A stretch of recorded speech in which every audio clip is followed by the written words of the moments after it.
often said on the show, haven't I, all about how comedians are kind of dark characters off screen, you know. They tend to be the most morose and of course only really come alive for an audience. And it's to be expected because so many of them put so much into that performance. You could say the same, of course, of the late and brilliant guy that I'm about to talk about now.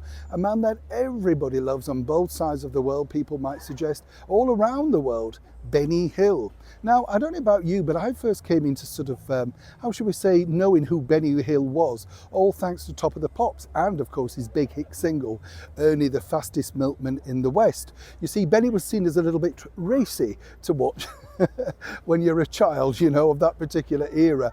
And, of course, he had the infamous Hill's Angels, didn't he?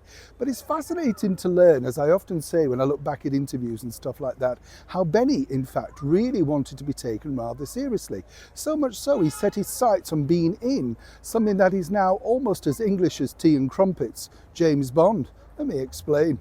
Hi, good to see you. You're all right. Thank you so much as ever for your time today. Nice to have your company. Do you like Benny Hill? You know, Benny Hill, as I say, I was lucky enough to meet him, and he was a terrific man, actually, very, very shy. Did you know also the celebrated newscaster, Walter Cronkite, used to ring him, and they had long conversations. He was a massive fan, as was the late brilliant chat show host Johnny Carson. They tried desperately to get him on the show, but Benny did have a bit of a fear of flying. He wasn't particularly keen on travelling away from his home. Shame really when you think, because it would have been wonderful to see how he would have interacted with things like that.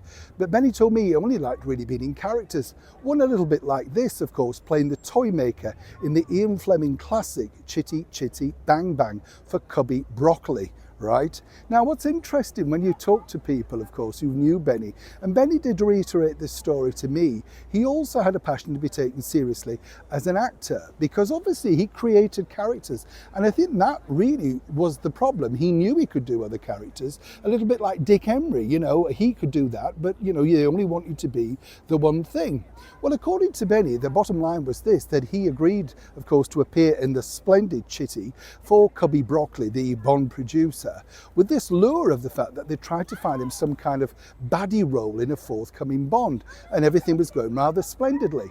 Sadly, Chitty did not, well, you know, should I say, wasn't the massive hit that we think it is today. It cost a lot of money to produce out at Pinewood Studios, so it took some time for United Artists to get the money back. What was fascinating was, though, that Cubby still believed in Benny so much that he recommended him for the Italian job, which he then popped up alongside none other than Sir Noel Coward and a good pal of mine, Michael Caine. So he did kind of get his wish in a way. According to Benny, though, it was the bigwigs, and it's always money, isn't it, that comes down to it in the end. They said at United Artists nobody would take James Bond seriously, having seen Benny Hill's work, of course.